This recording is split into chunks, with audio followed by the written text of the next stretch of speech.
Яңалыклар вакыты үз ишен башлап җибәрде. Студияда Алсу Нуриева, исәнмесез? Янгыннар чоры дәвам итә. Юлда машиналар ташкыны, игътибарлы булыгыз. Азнакайда Чатыр батырны сайладылар. Янгыннар ел сайын меңләгән кеше гомерен үзүче фаҗигаләрнең берсе булып тора. Статистика күрсәткәнчә, аның төп сәбәбе кеше факторы. 2021 елның 24 августына Әлмәт муниципаль районы территориясендә 369 янгын очрагы теркәлгән. Узган елның шул периоды белән чагыштырганда, бу 42%-ка күбрәк. Янгыннарда 13 кеше һәлак булган, 8 кеше төрле дәрәҗәдәге тән җәрәхәте алган. 23 августта 14 сәгать 34 минутта Кәләй авылының Токарликов урамындагы шәхси торак йортта янгын чыга. Утны йорт янынан узып баручы ир-ат күреп ала. Ул йорт хуҗасына кайнар корылмадан чыгарга ярдәм итә. Урынга килгән белгечләр янгынның гомуми мәйданы 56 квадрат метр дип исәпләп чыгара. Ут өйнең түбәсен юк итә, йорт эченә зыян китерә. Йортның хуҗасы икенче, өченче степендә тән җәрәхәтләре алды. Аны Әлмәтнең больницасының хирургический отделениесына яткырдылар. Янгынның сәбәбе сүндерелмәгән тәмәке төпчеге. Белгечләр чамадан тыш алкоголь кулланудан һәм тәмәке тартудан тыелырга, үз йортларыгызда янгын турында хәбәр сала торган приборлар урнаштырырга киңәш итә. Алар сезне кисәтәчәк һәм янгын чыккан очракта уятачак. Йорт кырыенда су запасы булырга тиеш.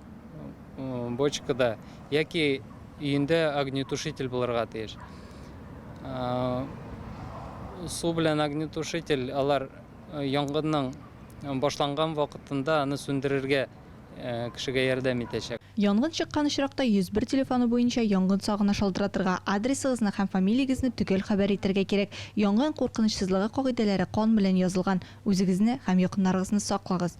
Бүген Әлмәт муниципаль районында юл хәрәкәте иминлеген тәэмин итү буенча федераль хезмәтнең Урта Идел төбәк ара дәүләт автомобиль юл күзәтчелеге идарәсе вәкилләре катнашында комиссия утырышы булып узды.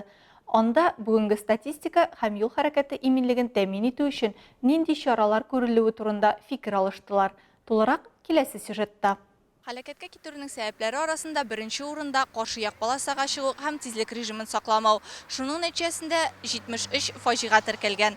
Әлеге күрсәткеч узган ел белән бер үк тирәдә калса да, үлүчеләр саны 5-кә кимегән, тән җәрәхәтләре алучылар саны 9-га арткан. Шундый белешмәләр белән Андрей Лиманский чыгыш ясады. Аның сүзләренчә, агымдагы елның 7 ае нәтиҗәләре буенча юл транспорт һәлакәтендә 7 кеше үлгән, 98 кеше яраланган. Продолжая тему аварийности, отмечу, что немаловажное влияние на ее состояние оказали происшествия по вине. Авария темасын дәвам итеп, идарә стажы 2 елдан ким булган машина йөртүчеләр гаебе белән килеп чыккан хәлакәтләрнең статистикага зур йогынты ясавын билгеләп үтәм. Агымдагы елның 7 аенда машина йөртү стажы 2 елдан да ким булган йөртүчеләр белән 9 юл транспорт хәлакәте булган. Аларда 12 кеше яраланган. Автомәктәпләр эшчәнлегенең сыйфат күрсәткече булган антирейтинг төзелә. Киләчәктә юл хәрәкәте иминлеге комиссияләрендә антирейтингның лидеры булган автомәктәп директорларын тыңларга тәкъдим ителде. Уңай динамика булмаган очракта дәүләт автоинспекциясе тикшерүләр башлап җибәрү тәкъдим итәчәк. Комиссиядә федераль һәм төбәк әһәмиятендәге автомобиль юлларында иминлекне тәэмин итүгә юнәлдерелгән чаралар турында Әлмәт автомобиль юллары идарәсе начальнигы Илшат Галимов хәбәр итте. Аның сүзләренчә, федераль һәм региональ юлларда 124 һәм 65 дәнә билгеләр алыштырыла һәм урнаштырыла. 2033 һәм 1662 дәнә сигнал баганалары урнаштырылды. 50 һәм 20 метр тимер киртә элементларын алыштыру, җәяүлеләр кич юлын төзекләндерү, юл патруль хезмәте автомобиле муляжын урнаштыру һәм видеофиксация камералары кую үткәрелә. Куркынычсызлык дәрәҗәсенә урам юл шелтәренең торышы да йогынты ясый дип әйтеп үтте шәһәр автомобиль юллары идарәсе муниципаль унитар предприятиесе директоры Илсур Сәлимгәрәев. Алар ел әйләнәсендә 317 километр автомобиль юлы, 150 километр тротуар, 107 километр велосипед инфраструктурасы, 690 гектар яшел зона, 16 җәяүлеләр күпере һәм 13 автомобиль күперенә хезмәт күрсәтә. Шулай ук белгеч билгеләп үткәнчә 7 ай эчендә 190 җитми торган юл билгесе урнаштырылган, 180 километр тамга яңартылган. Бүгенге көндә эшләр дәвам итә. Юл хәрәкәте иминлеген тәэмин итү мәсьәләсенә барлык дәрәҗәләрдә дә җаваплы карарга кирәк. Ә хәзер башка темаларга. Әлмәттә скейт-парк һәм арт объектларны үз эченә алган индустриаль сквер барлыкка киләчәк. Түзелеш эшләре башланып китте инде.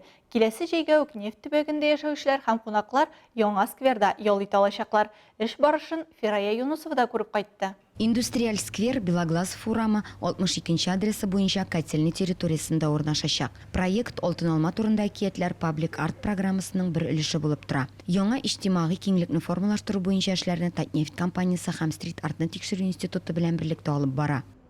На этом месте руководство Татнефти Котельный җирлегендә заклама индустриаль сквер Әлмәт халкын сөендерәчәк. Скейтерлар өчен ял итү урыны кирәк булганлыктан Татнефть һәм Алтын алмалар Стрит арт программасы белән берлектә төзергә уйладык. Бу урын бигрәк тә скейтерлар өчен шөгыльләнү урыны да ял итү җирлегендә булачак.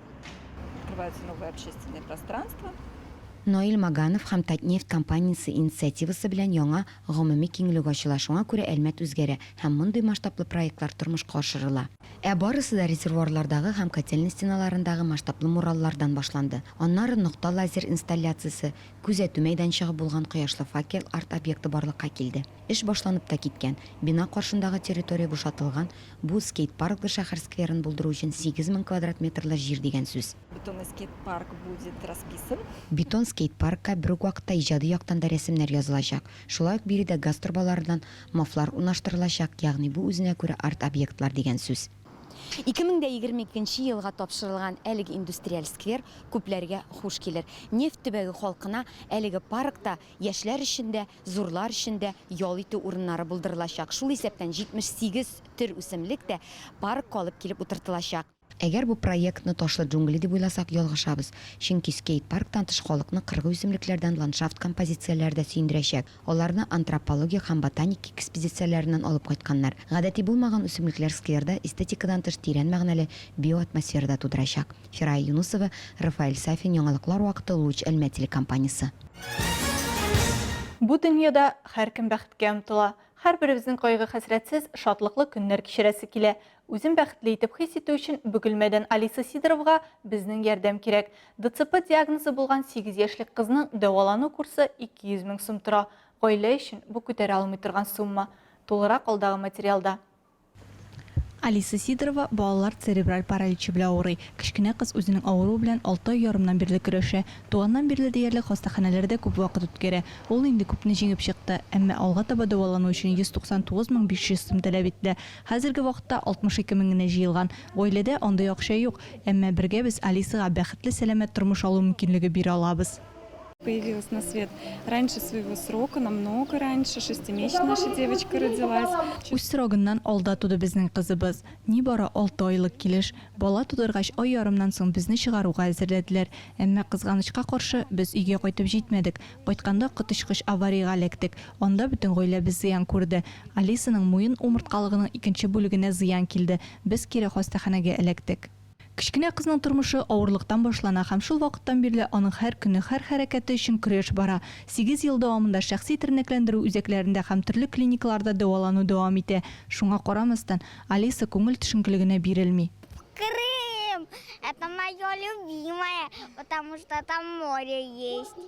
Алиса дәвалануда зур уңышлар ясый. Шуңа да аны һичшиксез дәвам итәргә кирәк. Акча җыю срогы 6 сентябрьгә кадәр. Вакыт бик аз калды. Акча күчерү өчен карта реквизитларны сез хәзер үз экраннарыгызда күрәсез. Бөтен кирәкле мәгълүматны сез шулай ук Лисенок Сидорова дигән ВКонтакте төркемендә һәм Инстаграм битендә таба аласыз.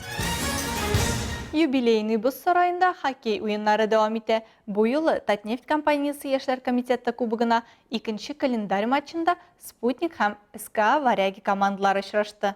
Беренче гол кунаклар командасы уенчылары тарафыннан кагыйдә бузуларның нәтиҗәсендә саналды. Уен мизгилләренең берсендә Владимир Андреев безнең команда сакчысы Семен Ионов белән очрашты. Семен көндәшнең топаслыгына җавап бирми һәм үз командасы өчен 4 минут күпчелекне эшли. Бераз соңрак штрафчылар эскәмиясенә көндәш командасының тагын бер уенчысы җибәрелә. Спутникның һөҗүм итү вакыты дәвам итә һәм СК Варяги штрафыннан соң исәбе ачыла. Тимофей Окружнов тапшыруын Данил Жаров йомгаклый. Сиренага кадәр 26 секунд кала Петербурглар прессинг белән һөҗүм итә һәм капкачы Раил Насыровтан айрылып калган алканы капкага 1-1 исәбенә кертә. Икенче период тигез көрәштә уза. СК Варяги составында уеннан чыгару уңышлы үткәрә. Уенны овертаймга күчерү өчен безнең командага 28 секунд вакыт җитми.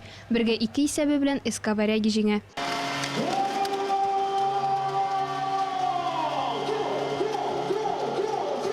Беренче уен көне нәтиҗәләре буенча Ладья һәм Эскаваряги командалары 2 очко җыя. Кичә көндез шушы командалар кабат очрашты, ә кичке очрашуда Спутник һәм Лока 76 уйнады. Хуҗалар көндәшләренә үз көрәшен шактый тиз бәйләде һәм инде 4нче минутта Ислам Гарәйшин һәм Олег Зяблов комбинациясеннән соң Рәсим Шариков исәпне ача. Икенче периодта Рияз Галиев Спутникның өстенлеген арттыра, тик Лока 76 да тиздән сонлы өстенлекне гамәлгә ашыра. Безнең команданың минималь өстенлеге белән уен 58нче минутка кадәр дәвам итә. Көндәшнең тагын бер һөҗүме уңышлы була һәм исәп тигезләнә. Матчтан соңгы ыргылулар сериясында бердән-бер түгел ыргылыш Әлмәтле Рүзил Ганиевка насыйп булды. Уен 3-2 исәбендә Спутникның җиңүе белән тәмамланды. Азнакай шәһәренең Парус спорт туризм базасында эшләүче яшьләр арасында Чатыр Батыр 2021 республика фестивале булып узды. Анда махсус хәбәрчебез Эльмира Шәрифуллина да булып кайтты. Бүгенге фестивальдә республиканың төрле шәһәр һәм районнарыннан барлыгы 18 команда катнаша. Шуларның 4-се Азнакай районыннан. Әлеге командалар 10 станция аша үтеп, төрле юнәлештәге ярышларда көч сынашачак. Чатыр тауга менгән кеше үзенең ни дәрәҗәдә кечкенә зат икәнен аңлый, ләкин тау үзенең биеклеге белән исертеп, олылау хисе бирә, юаныш бирә. Азнакайның горурлыгы булган мәгърур Чатыр тауны популярлаштыру максатыннан оештырылган чарага җыелган командаларны сәламләп, район башкарма комитеты җитәкчесе Айдар Шамсетдинов, әлеге чараны оештыруда башлап йөрүче районның аграрий яшьләр оешмасы җитәкчесе Гөлназ Исламовага рәхмәт сүзләре җиткерде. Гөлназ инде икенче тапкыр рәттән Татнефть компаниясе тарафыннан грант тоткан. Гомумән Татнефть гамәви җәмгыятенең районга ярдәме бик зур. 2019 елда аграр яшьләре оешмасы гранты ярдәмендә моны оештырдык, матур гына узды, безгә ошап китте. Һәм 2019 елда без инде грант по Татнефтька яздык та һәм тоже отышлы булып килеп чыкты. Һәм дә без бик шатбыз, аларга бик зур рәхмәт. Безнең Азнакай районын шулай итеп поддерживать итеп торганга, һәм дә инде алга таба да безнең ниятләр бар. Ниятләр зурдан республика күләмендә түгел, бөтен Россия күләмдә популярлаштырырга масштабировать проектны.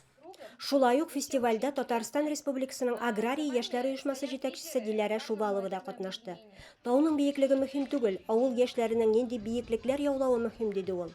Республиканың төрле төбәкләреннән Арча, Питрәч, Әлмәт, Чистай, Әлкәй һәм башка районнардан килгән командалар тамашачыларга үз визитларын күрсәттеләр. Сүз уңаеннан, Чатыр Батыр фестивале 2019 елда да уздырылып, анда Саба районы командасы җиңүгә ирешкән иде. Көн дәвамында яшьләр бер-берсе белән танышып, аралашып, эш тәҗрибәләре белән уртаклашып, фестиваль көнен истә калырлык итеп үткәрделәр. Татар эстрадасы йолдызлары Салават Миннеханов һәм Гүзәлем башкаруындагы дәртле җырлар кәефләрне тагын да күтәрде. Бүләкләүдән соң командалар масса күләм фото һәм теләкләр өчен Чатыр тауга күтәрелделәр. Бәйрәмдә катнашучылар төшке ашка иң тәмле пылау белән сыйландылар. Эльмира Шәрифуллина, Рөстәм Акбаров, яңалыклар вакытта Луч Әлмәт телекомпаниясе. Әлмәт спортчысы Артем Бормотов бокс буенча Б классында бөтен Россия турнирында беренче урынны алды. Шулай итеп, яшь спортчы Россиянең спорт мастерлыгына кандидат нормативын үтәде. Яшүсмер тренерлар Раджив Низамиев һәм Сергей Бормотов җитәкчелегендә шөгыльләнә. Ярышлар 17-21 август көннәрендә Солилецк шәһәрендә узды. Турнир халык мәгарифе отличнигы, Бөек Ватан сугышы ветераны Иван Шишкин истәлегенә багышланды. Турнирда Оренбург, Төмән, Самара өлкәләреннән, шулай ук Татарстан һәм Башкортстаннан 120 спортчы катнашты. Бу сезгә җиткерәсе соңгы мәгълүматыбыз иде. Мин Алсу Нуриева һәм монтажер Алия Бәйрамалова сезнең белән саубуллашабыз. Киләсе очрашуларга кадәр